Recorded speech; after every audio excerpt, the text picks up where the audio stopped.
Good Hey, one. everybody. Yeah, good Yeah. one. I think we had fun. I really I talk enjoy. way too much. No, it's the nature of these things.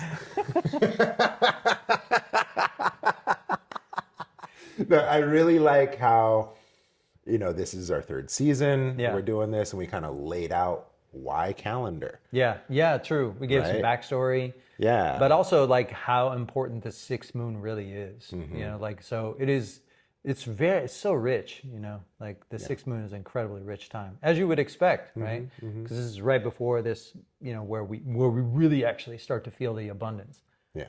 of summer. Yeah, good episode. And also, keep this lighting. Oh man. I did it. I did the stage setup. We didn't have Chani today. Shout out Chani.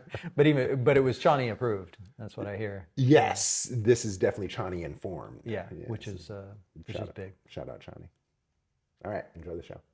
All right, guys, really special tea for you today. We got some year 2000 7572, picked it up from my buddy Chen out in China. Thank you so much. He's currently in the UK now, so if any of you are in the UK and like tea, hit me up and I'll get you in touch with my buddy Chen. He'll send you some really yummy tea. But today's 7572, 25-year vintage, malty, rich, dark, satisfying. It took us through the whole conversation. There's still plenty of life in this stuff. Really good tea. Let me know if you want some. Shout out Chen. It's the season of the pollinator. I was watching the Bee movie that Oh, Jerry Seinfeld. yeah. Yeah, my son's all into it. He loves it. I wish I could like that. I just don't like his voice for some reason.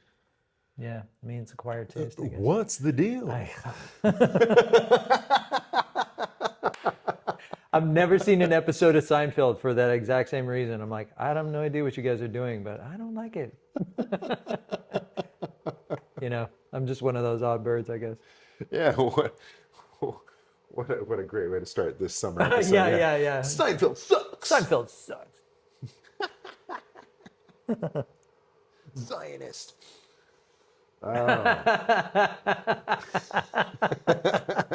I was about to talk about The Sopranos or something. The Wire. Well, we are the first of two goat moons. Yeah. And this is really special because this is going on our third year. Yeah. This would kind of be like our third season. Yeah. Sorts. It's our anniversary. Aw. I was about to start singing Tony, Tony, Tony. Well, it's kind of interesting. I was thinking about that because usually, you think about like when you start something, you should start it in the spring, right? Mm-hmm. Everybody. And that we started in the sixth moon. I'm like, what does that say? Like that we started then, other than just the timing of like when we met and the good idea of it started in the spring. Yeah. But we actually came around to it in the sixth moon. But I think it has a lot to do with just how potent the sixth moon actually is. Okay. And yeah. Well, this is interesting because I recently had a homie, we're going on our third year of talking about the almanac and such, but a friend of mine who's atheist and very scientific minded, and, I'm talking about the almanac and how, he's saying the farmer's almanac is BS. I'm like, well, it's just when you plant things, when you harvest. I don't think Right. that's BS. And he's like, well, good farmers can plant 3 crops a year and this and that, and forget the farmer's almanac. It's all about science and if that's planting, why are you aligning that with your life and your choices? And you kind of really grilled me on why I celebrate the calendar so Right. hard. Right.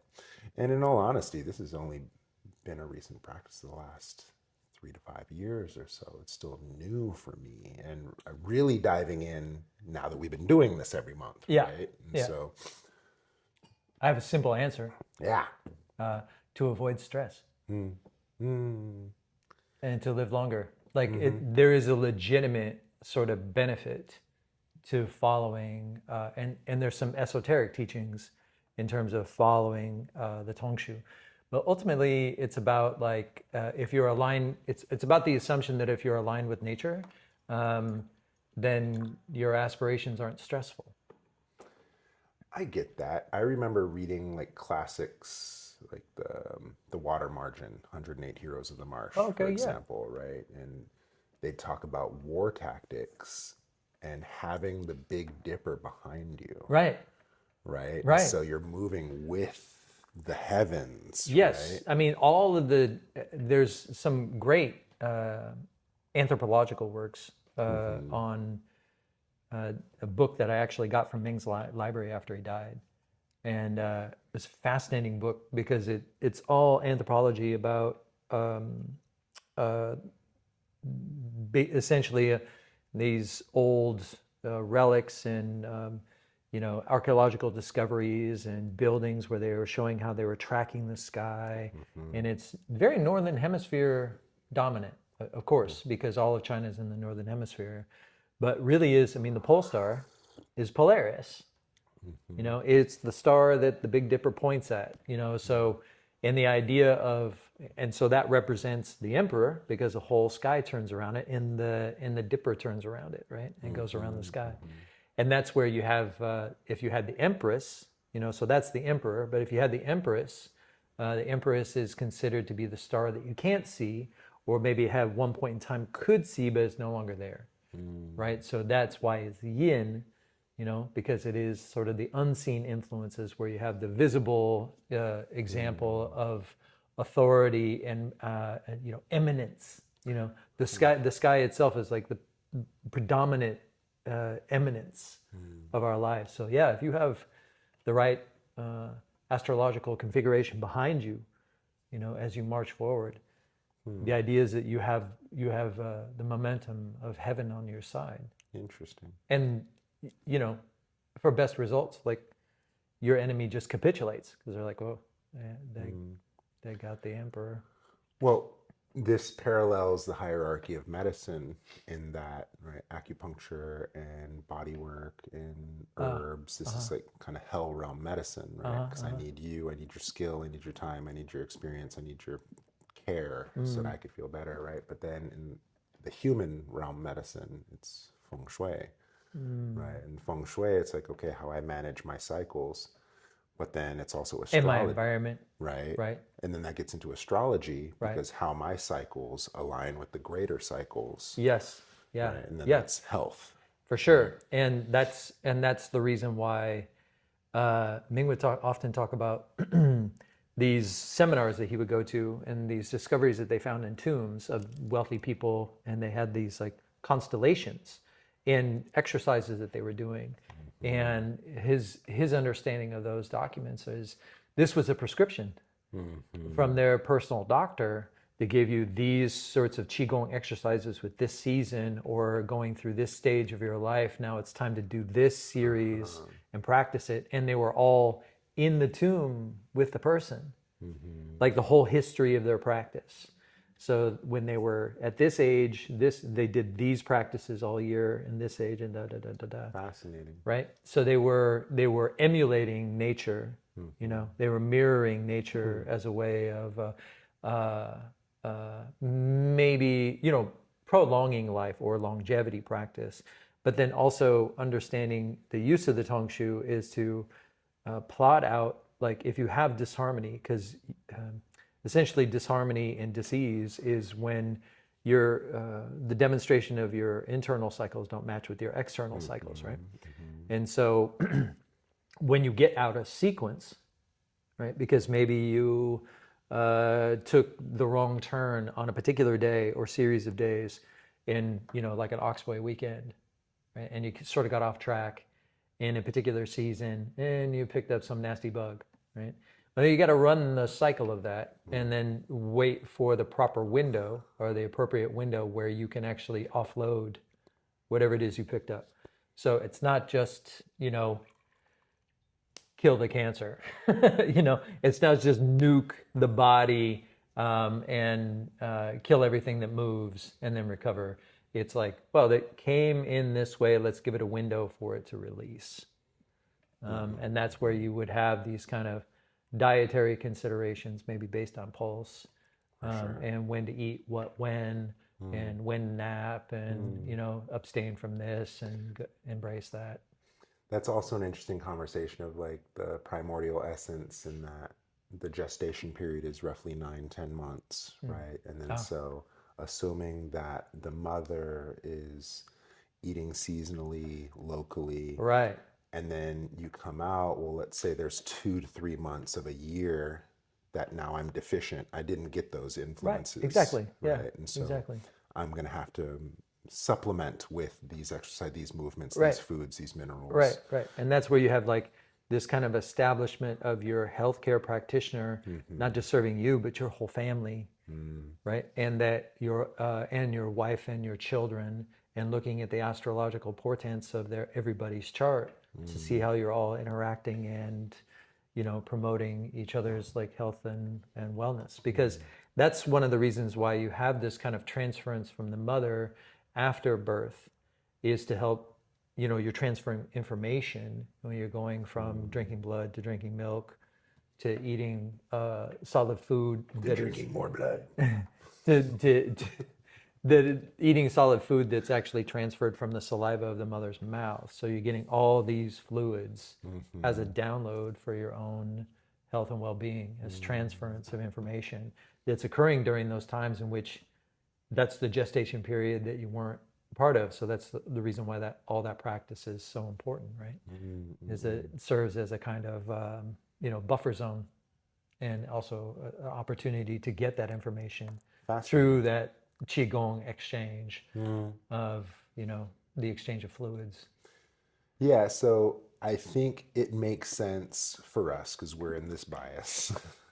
However, for the postmodern atheist homie, He's it on machine time. That's all. exactly he's on machine He's on time, machine time. and post industrial era where now we have electricity, so it's no longer Sure, about the cycles of the that's right. sun. We can We're stay up through the night, we're very disconnected. right? Yeah. And in this modern value of produce, consume, Right. I want to try and squeeze as much out of this Yeah. Yeah. rice paddy that I can and Exactly. monocrop and Maximize the benefit.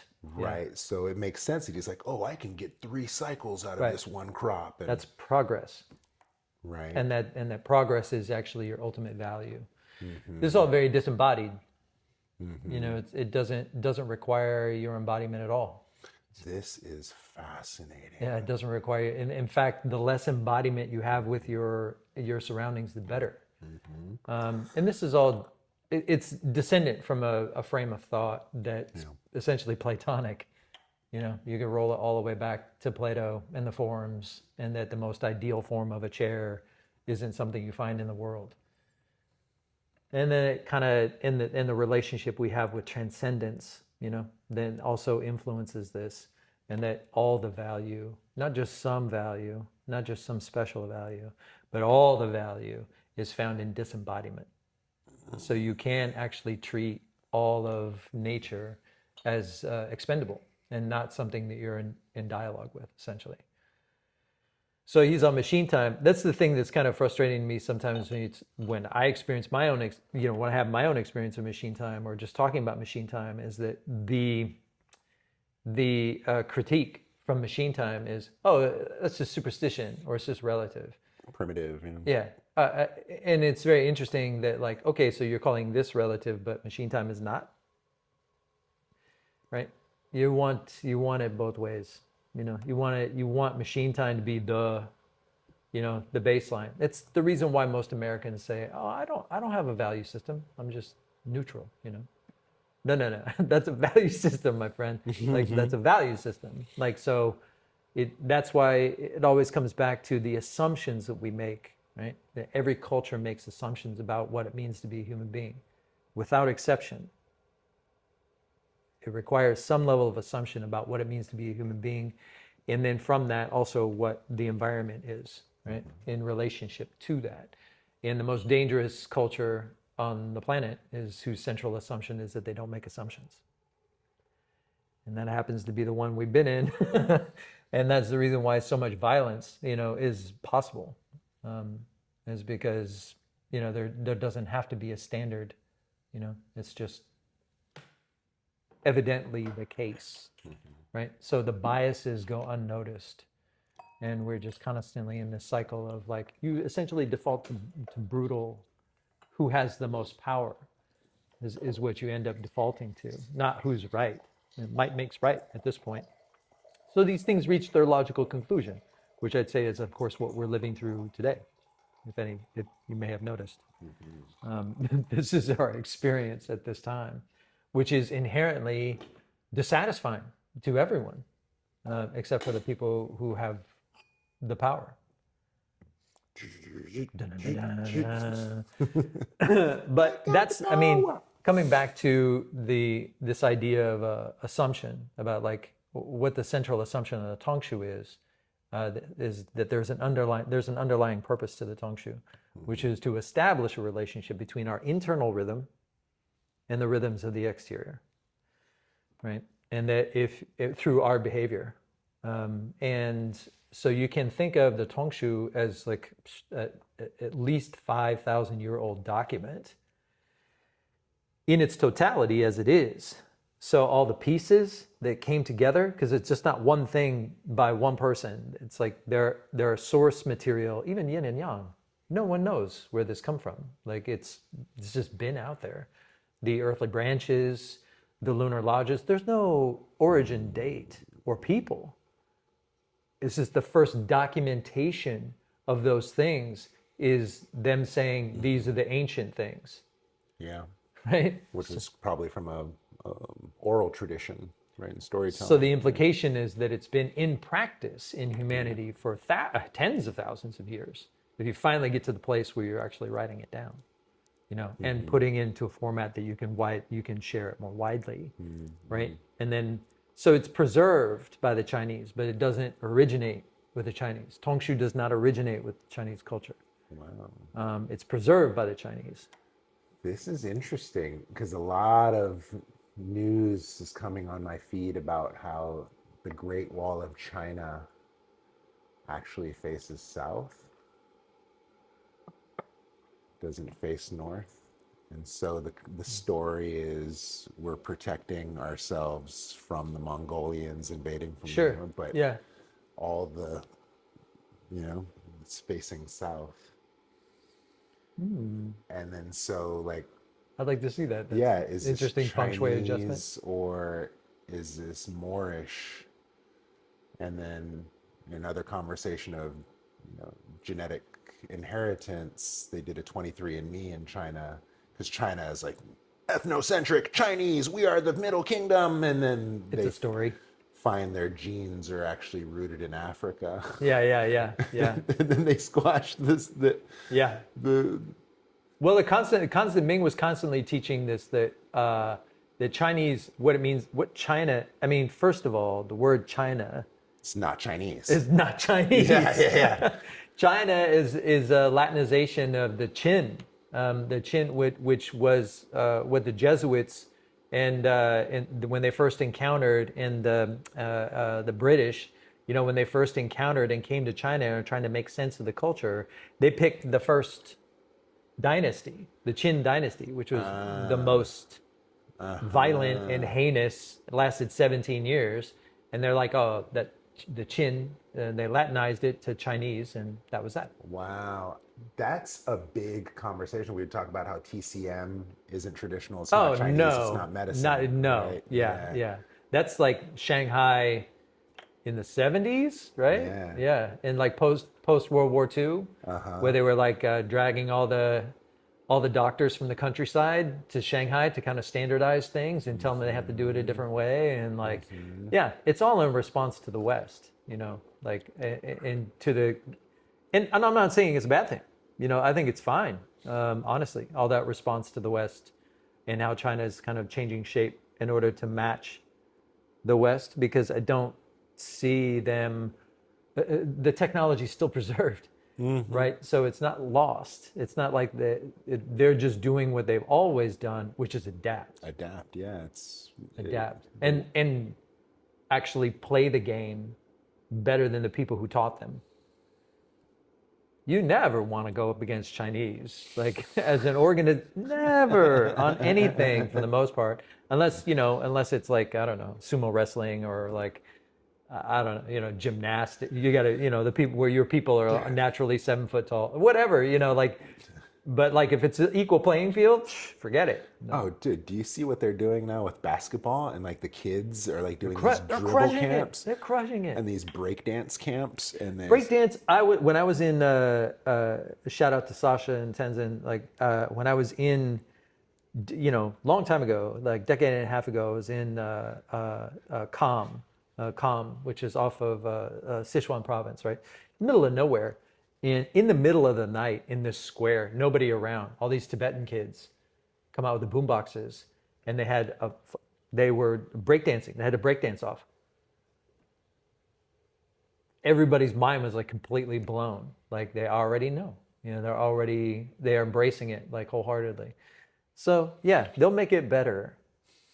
We used to say China's not cool. When we traveled through China, we're like, China's not cool. But like, guess what?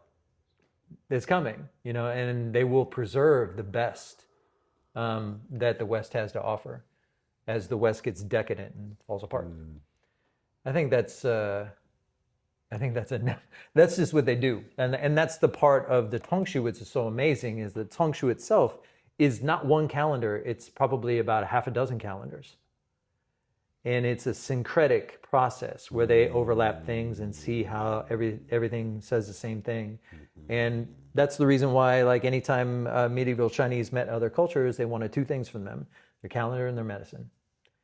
Because that tells you everything you need to know about those people. So it's that process of a syncretic process. And some of it can be pretty, what we might call colonial, right? Where they would like neuter their neighbor by framing their tradition in a Taoist cosmology, so that they could talk to them, but it would also, you would take away their musical instruments, and then once they've reframed them, then they could play their musical instruments, but they didn't have the effect of an adversarial effect. Now they were part of China, so that's why you have like dozens of ethnicities in this one giant landmass. So what it means to be Chinese is essentially, it's not an ethnic term, it's a societal principle. Like, this is how we're going to operate with one another. So that's very relevant to the discussion of the sixth moon, because that is, the sixth moon is the kind of social principle. Like, how is it that we actually engage with one another? Because in this cosmology, it's understood that there's heaven and earth, and they create all the 10,000 things, right? But we have a role in that process. And so we have an opportunity to demonstrate our worthiness under heaven. And so the sixth moon, because we've been ascending from the spring through the summer, and so we plateaued. The sixth moon is a representation of this plateau period. It's an earth moon. So of the 4 earth moons spread evenly throughout the year, the sixth moon, a goat moon, is an earth moon that represents this transition between summer and getting ready for autumn.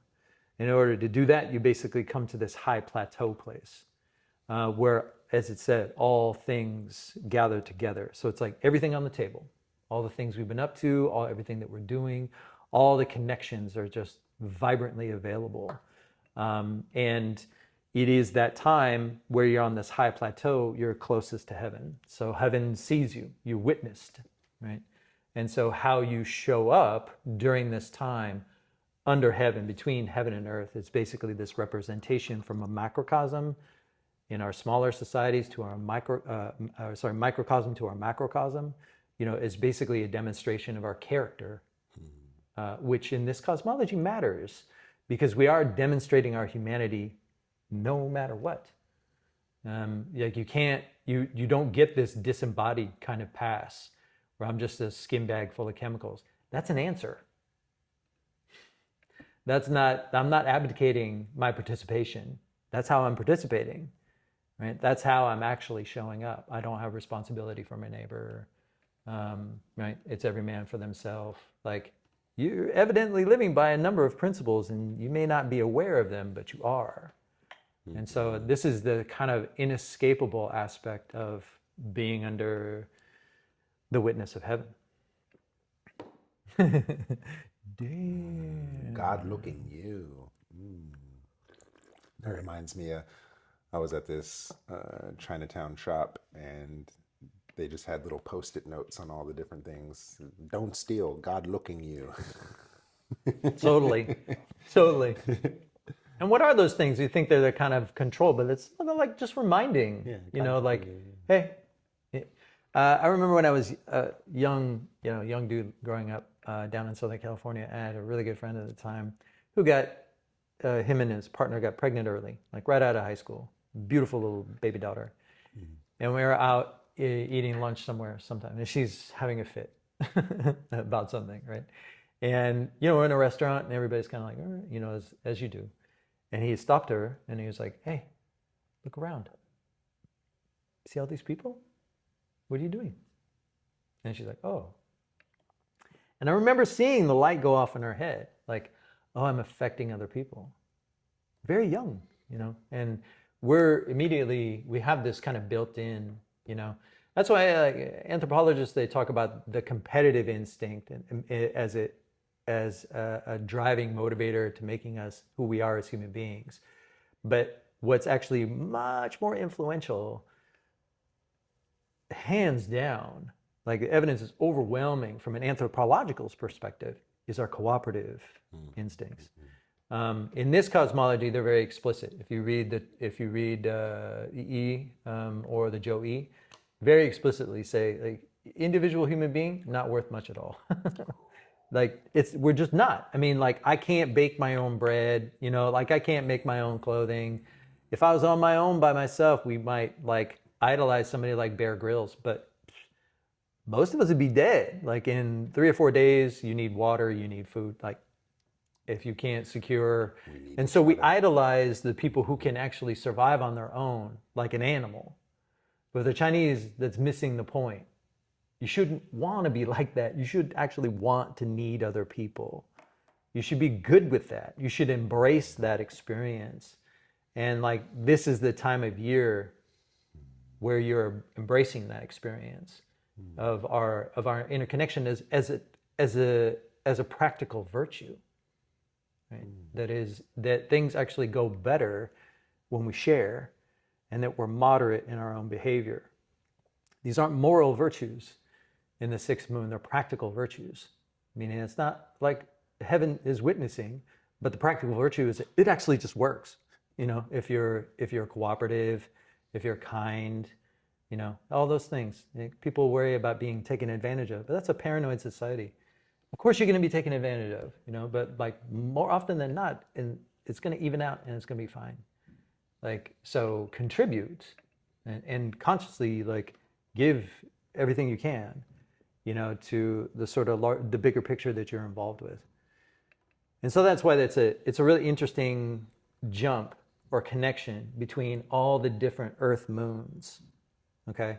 So from the dragon to the goat, to the dog, to the ox, they sort of weave together. So I see it as like the dragon moon was to represent this sense of authenticity, right? We're supposed to authenticate our aspirations and get like omen and feedback from our environment and then move forward, create alliances, right? We're supposed to really see if what we dream is actually real, right?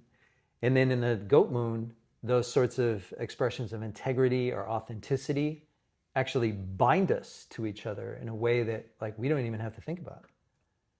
We just already know, these are my people. And that we're actually trying to expand and spread the benefit, because that is also a big principle in the sixth moon, is to open up the benefit. So one of the last images I'll give is of Grand Central Station.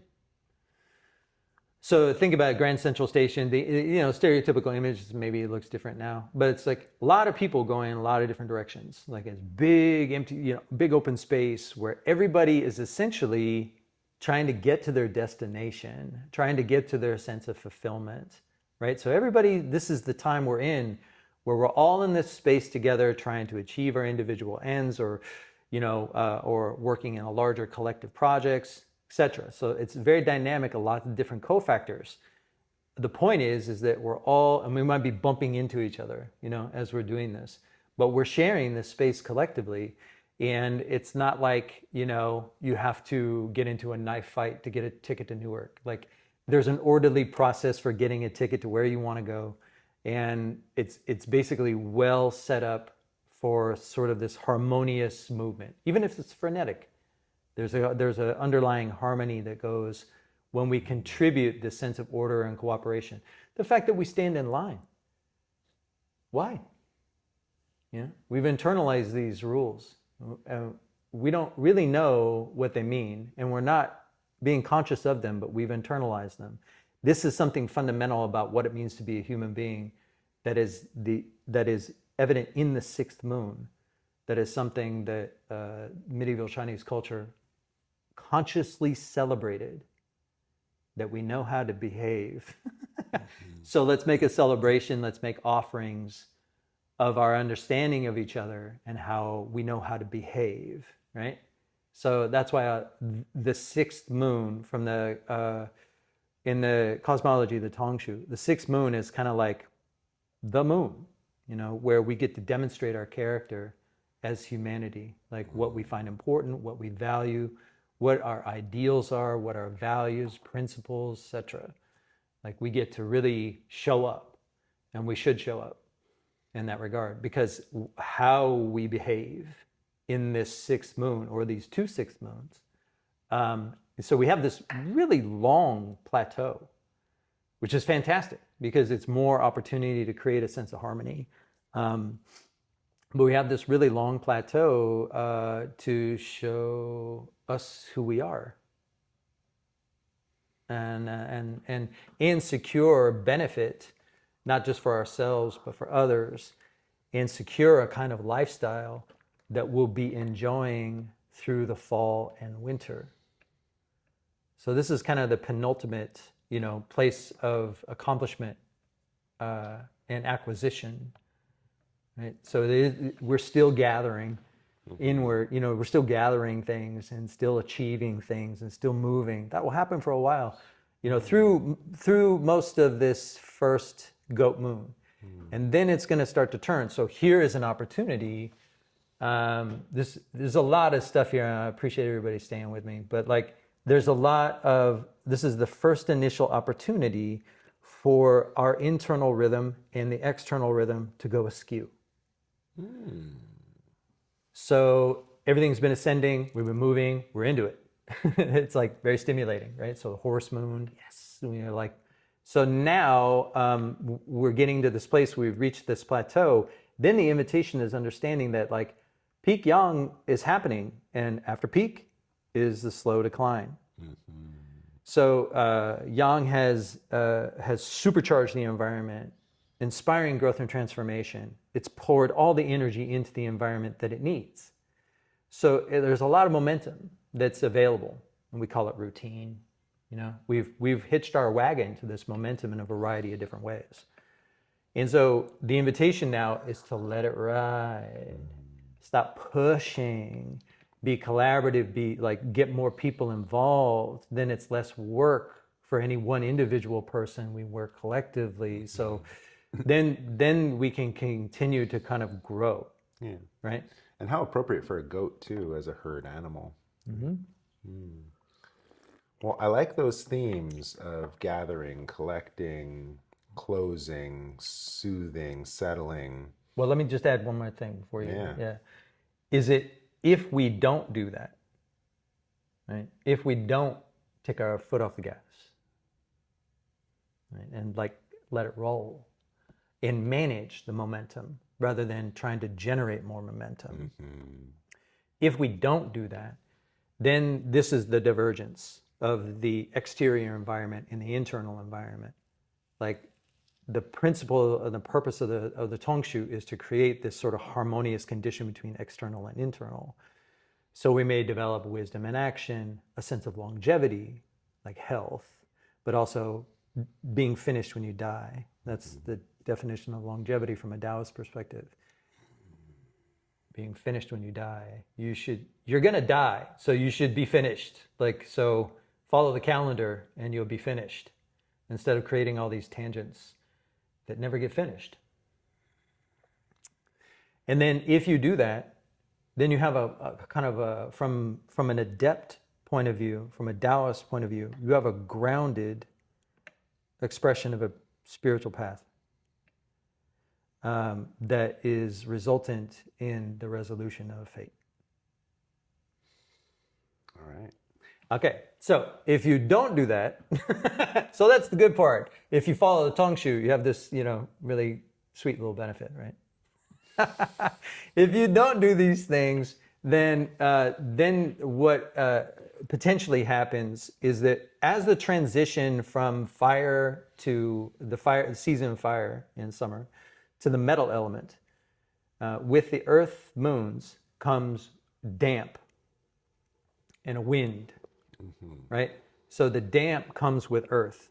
It's a fluid cosmologically that hastens the transition from fire to metal. Damp and heat is the source of all infection and disease. So this is the period of time where if we continue escalating yang instead of like letting it ride, if we continue to kind of keep pushing forward aggressively, stimulating ourselves constantly, and essentially, idealistically maybe pushing into stress, like really aggravating our situation because idealistically we think this is the way that life is supposed to be. Yeah. Right? If we operate on that, then we create these kind of what Ming would call cinders or stuck heat in the body, right? Because the damp comes along with the heat and it basically traps it. Yeah, the ember wrapped in a ball of damp. Right. So it traps it in our physiology. And it's not just about this year. It's all the summers that we've ever done that, and that we don't allow yang to discharge now, and that maybe it gets too embedded and stuck that it doesn't discharge in the winter. Your flu in the winter is from your misconduct in the summer. Yeah. Right, where it's a trapped heat that gets stuck, and then if you're lucky, you have a flu, and then it comes out, right? But if you don't do that and you suppress the symptoms of whatever it is that's expressing in the winter, Sudafed. right, you get and you keep pushing, or you go to all these holiday parties and drink a bunch of alcohol, and you're just fire, fire, fire, fire, right? Then we're constantly surrounded by fire. So if you're not finding ways to discharge those things, either through diet or lifestyle or reduction of stress, then yeah, cancer. Cancer, heart disease, like all these sources of like chronic inflammation in the body that basically make it harder to be finished when you die. Right? So, I'm saying a lot, but how important the sixth moon actually is. Is it where everything comes together in the middle. And our conduct is actually extremely important. Okay. Well then. You guys get all that? It is a lot because It is a at lot. the beginning there was a really good qigong for what you're talking about. Now you gotta. Oh, go with that one. Yeah. There's a qigong for There's that. a qigong for that. Yeah. All right, for today's Qigong, there's a few themes that we're talking about here. We have a closing feeling, there's still a bit of momentum, but we're settling. There's no more need to push through, right? That phase is behind us now. And so we have a movement that kind of gently illustrates all those qualities, and that would be in our closing, right? Where we kind of just draw a big breath in and exhale long, deep, and slow. And so it's almost as if we've completed this rising capacity, and now we're really settling and soothing and sinking back into slow, right? And so typically this is done with 3 breaths, right? First breath, gratitude for a healthy body. Second breath, gratitude for a healthy practice. And third breath, gratitude for a healthy community. Kind of a Buddha Dharma Sangha, if you will. Right. But simple movement, slow, soothing, calming, settling, all these qualities, this post-solstice feel. However, it is still summer and it is still active. And so we're going to add a little dynamism to this movement. And typically it's done with both feet stable and parallel. But today, and for this month, I want to add some life to it by taking a gentle step forward. Right? And it doesn't have to be long or no deep lunge, just a natural step forward. And that gives us room to move, right? And so it gives this movement a little bit more life, if you will. And so I can kind of sink back and shoot forward. And, yes, it's still that same quality of closing and settling and soothing and smoothing, but I got this action going on, right? And so there's life to it. And so it really reflects this quality of closing out the summer and heading into autumn as we're doing. All right. Go ahead and do that 10 times a day for 10 days. There's your Qigong. Do we restart? Yeah. And we're back. And we're back. We're just talking logistics.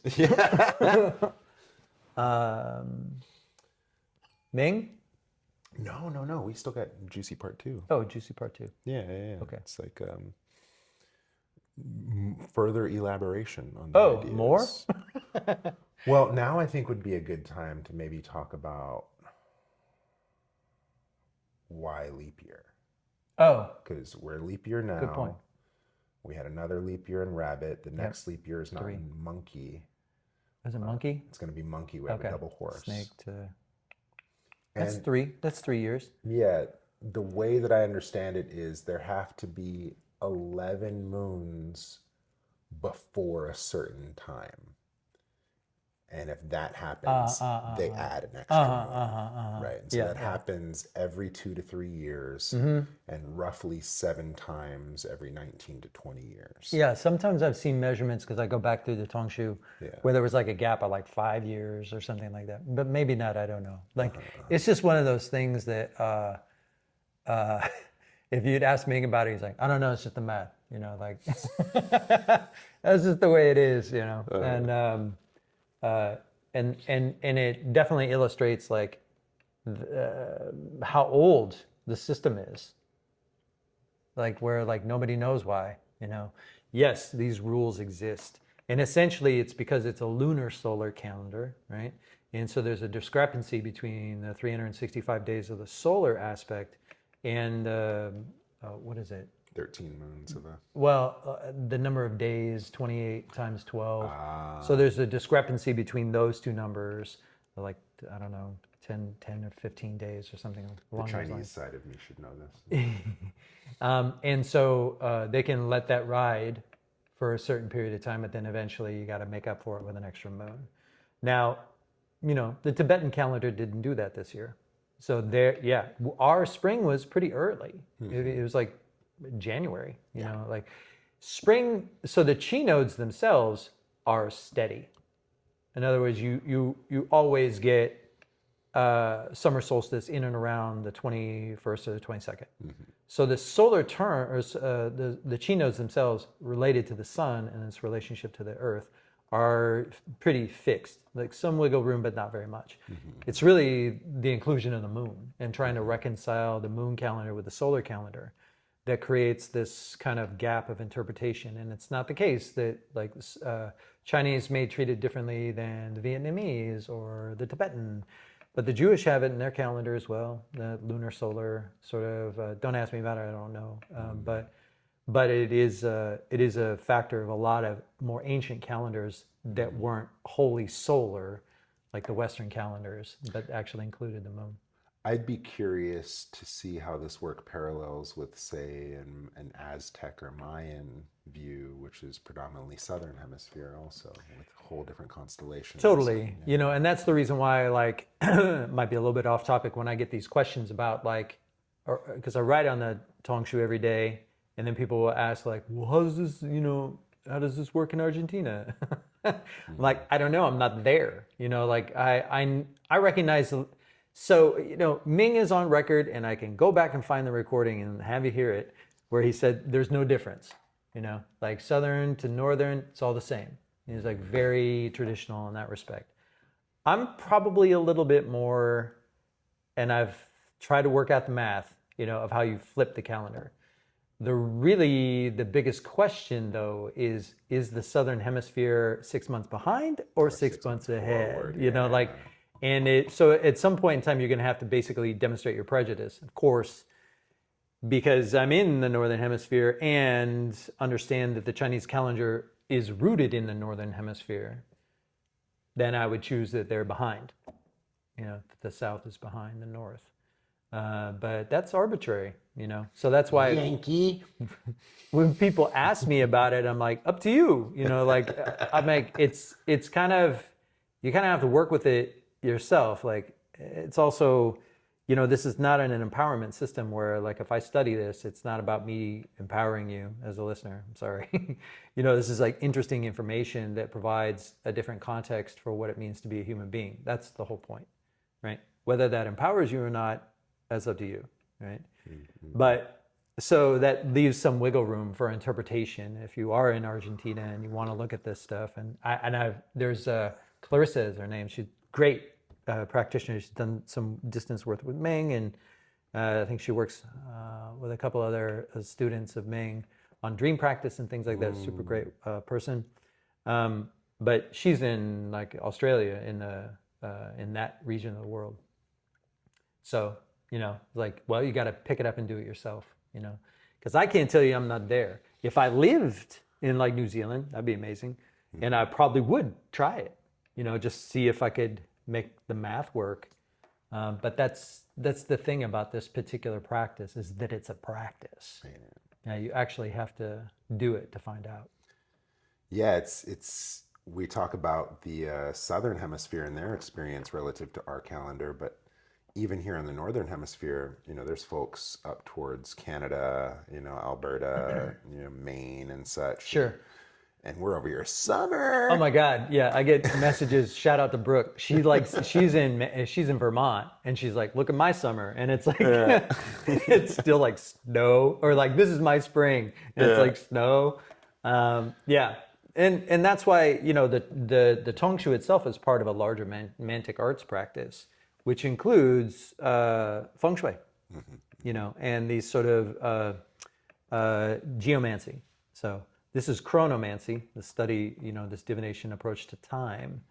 But then you have to pair that with geomancy in order for it to really make sense, to kind of know where you are. So like, you can do a feng shui breakdown. Manu could do that of the Bay Area. That's incredibly vibrant. That's why there's so many people here. It's like, there's like all these pockets of transformation and energy available. It's like pretty amazing. Wow. So I love that. The geomantic, the chronomantic, and then bringing up Manu, a big point that he made is there's no feng shui without people. And so Facts. San Francisco, you could just mention, fabulous feng shui, and here are the people. And the people come to engage it. Yeah. And so there's that chrono, the geo, and the socio. And this and that further reinforces this theme we're talking about of heaven and earth, and humanity is an integral part, for this experience of all these wisdom traditions. Heaven and earth is here; they're having their own dialogue. Like we're not part of that. And heaven, clearly the chrono, and earth, clearly the geo, and the human, clearly the socio. Yeah, wow, I'm with it. Look at that! Look at that! Like, we just made that up. What? Appropriate for our third season to fucking drop it like this. Yeah, we're starting to graduate now, right? Oh, I might actually know what I'm talking about. We're leveling up. You got to witness a level up. It's wow. making sense. Yeah, so here we are. All right, let's get into some juicies. 24 flavors of slow? What kind of slow? Yeah, so I think the implication of the year, when we're talking about 24 flavors of slow, which is basically in alignment with the chi nodes. There's 24 different chi nodes throughout the year. So I'm always constantly telling you, slow down. So the slow that would be available this time of year is really just coasting. Understanding like you're moving plenty fast already. Like you're moving, you're doing a lot. Like everybody is doing a lot, including myself. It's like, Just step back and like look at your itinerary and be like, what? And then remember what early spring was like. And you're like, well, I don't know, maybe. But now you're kind of like in it. Like, I've got to be here at this time. I got to be there at that time. I got to be over here. And like, so that's a qualitative difference in our experience.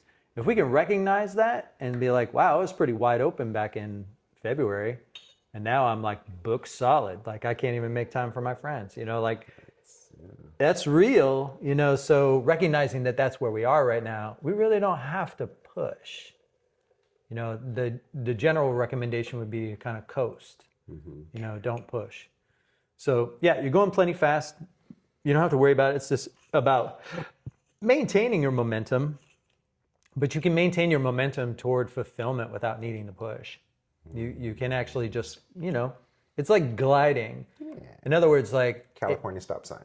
I use the analogy of a plane, right? So the idea of you have this Yang's ascension. So you had to do all the preparation, checklists and stuff before you take off, because once you're in the air, you're in the air, right? So you can't really do the checklist while you're in the air, right? So you have all this preparation in spring, you do this takeoff when summer begins, and now we're in the air, and now you got to come down. So in order to land, you don't accelerate if you're in a plane. You do not. You actually allow yourself to fall, because what keeps you in the air is the acceleration if you're flying a plane. So if you kind of take off the acceleration, you will start to fall and match how Yang is descending. Wow. Right. So it's subtle, and it comes through, this notion of the rebirth of yin. This is where yin is reborn as a more of an influence. So yin in the environment is a huge resource that we're pushing into different forms of growth and transformation. But if we take the analogy of like dead of winter, yin is, suffocating everything, and we're trying to preserve this little like ember of light within. Well, now this yang that we're preserving is now ubiquitous in the environment. It's like everywhere. Light is everywhere. And we have this little yin that we're trying not to exhaust. And that yin, as it's reborn within us, I've been writing it comes out as a voice of conscience. Well, I really shouldn't go that far. Like this kind of, we call it doubt, but it's actually your conscience. It's this awareness of the fragility of life, right? It's awareness of like principle, value, like purpose, meaning, like, and these things have a relationship to your winter, because that's when meaning was everywhere. It was like overwhelming, and now meaning is kind of held within, and it becomes more of a guiding force for how Yang demonstrates itself as it descends. So you should let Yang descend and listen to your voice of conscience more, and allow that voice of conscience to kind of inform how you manage, right, the descent. So, that's why we need other people, because like I get confused and I don't know what I'm doing. And so I need to like talk to somebody and be like, I feel like I'm stressed out. And then what do your friends tell you? What do your actual friends tell you? Don't do so much. Chill out. Chill out. That's what your actual friends tell you. If you're having cocktails as a lawyer in Wall Street, those aren't your friends, by the way. They're your competitors, right? Ooh. Right. And so everybody's like trying to one up each other and like how aggressive they can be. All those people dead soon. Like they can't, and they're drinking fire, trying to outcompete each other. All those people dead soon. Wow, dude.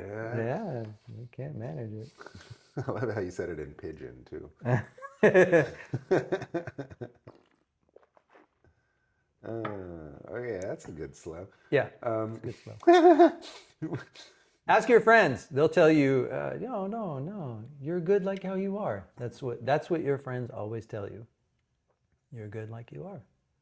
Why work so hard? That's love, That's what your friends tell you.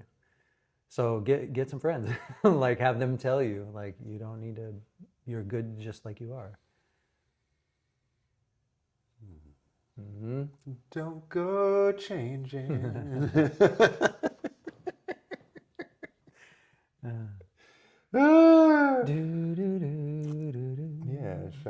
mother and father-in-law. That's their song. Oh, yeah? Little Billy Joel. Yeah. Love you just the way you are. Bum, bum, bum, bum, bum, bum, bum, na, na, ba, na, na. What would Ming be up to right now? I was thinking about that. He'd probably do a retreat, to be honest. Like a community building retreat, like teaching like how to cook, collectively.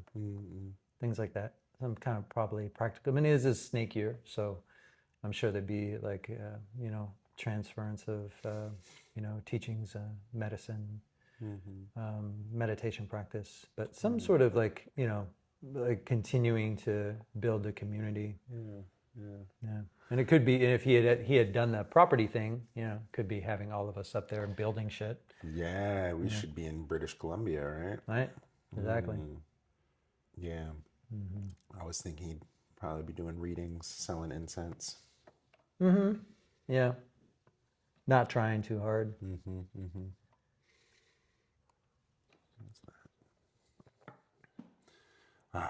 Ming's been coming up a lot. I spent some time with Manu, drinking tea with him, and interviewed him.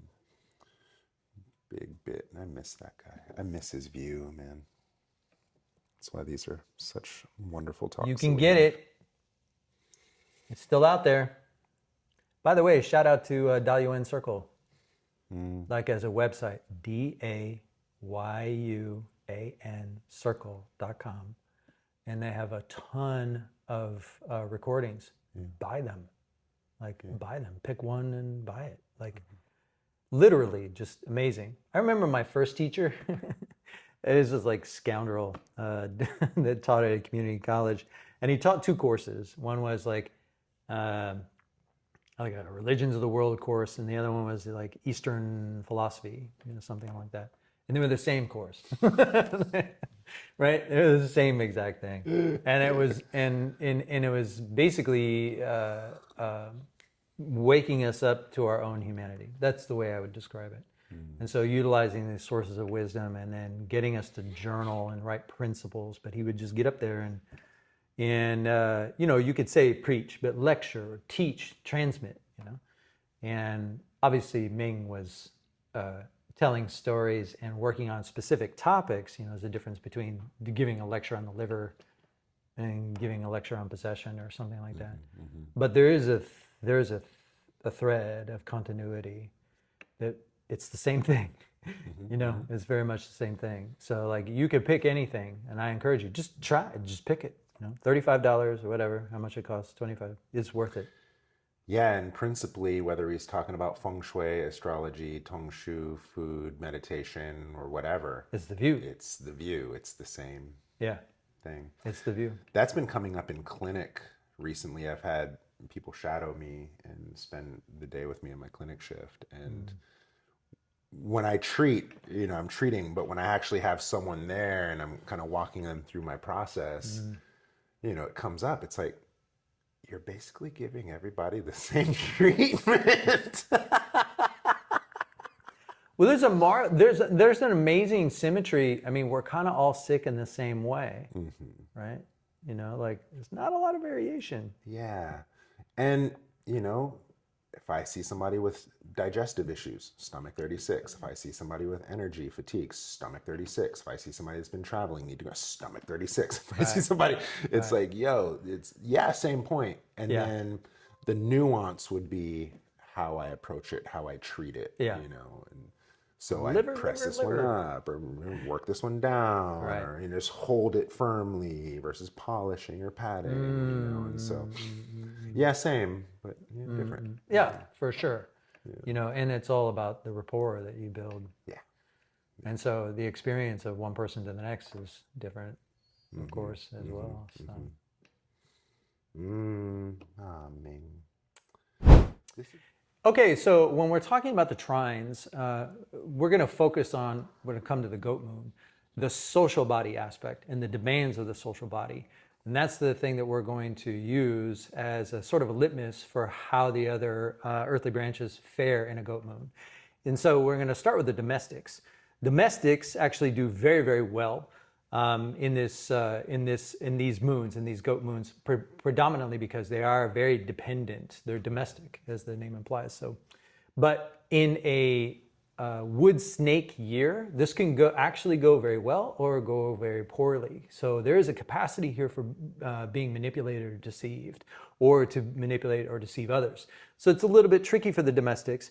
When it comes to rabbits, this can be a really good moon for them to be as advisors to other people. But the good advice may or may not be followed. So be careful how you either manipulate or kind of get yourself wrapped up in someone else's business. When it comes to goats, this is kind of a comeback time for you. The last few years haven't been all that great, but this can be the beginning of something good, or this is where you bottom out. Either way, it's thumbs up because things are only going to get better from here. When it comes to pigs, it looks inviting, but looks in a snake year can be deceiving. So it's good to be a little bit cautious and not share too much.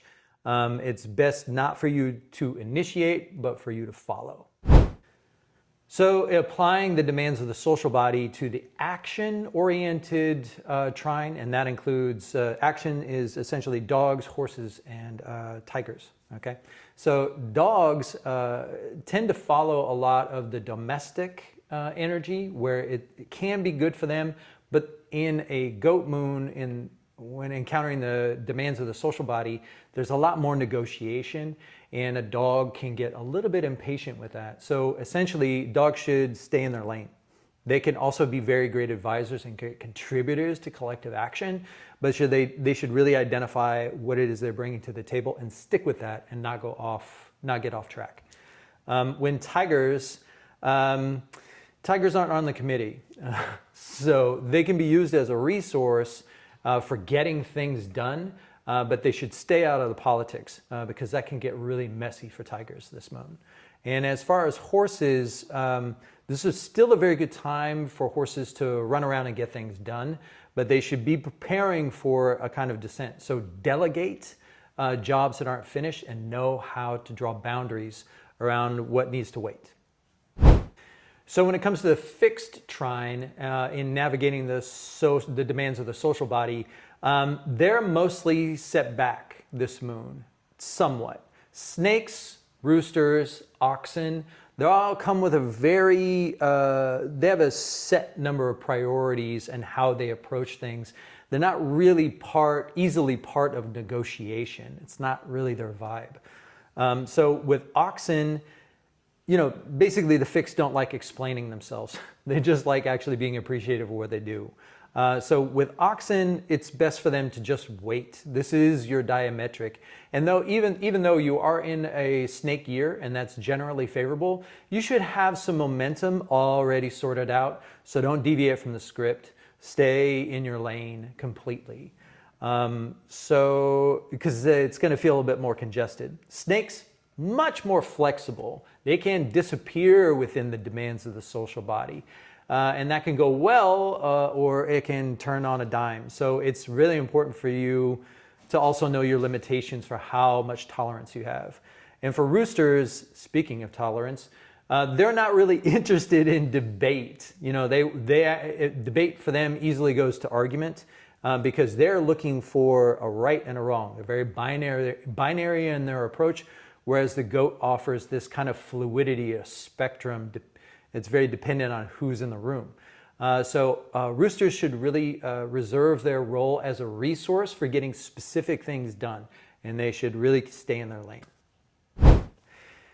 So when it comes to the adaption trine in navigating the demands of the social body, they're very interesting this moon. That's your rats, your monkeys, and your dragons. So rats can face some of the similar difficulties the rooster has, which is this feels too wide open. Can we actually, settle down on an answer? But they're much more adaptable than the rooster. Rooster operates in a much more abstract way, whereas the rat is going to be very socially context-driven. So they need to know how to take time for themselves. because navigating all the politics that come up in a goat moon is going to exhaust them. It's similar for monkeys.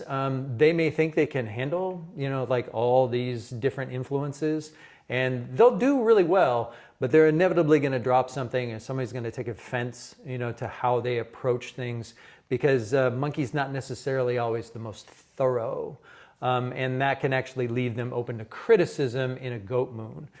So they should be careful how much they overextend themselves and what they say yes to. And then in terms of the dragon,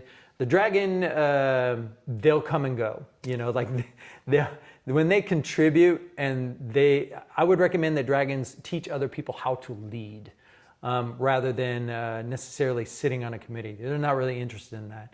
So we know dragon, and they do workshops.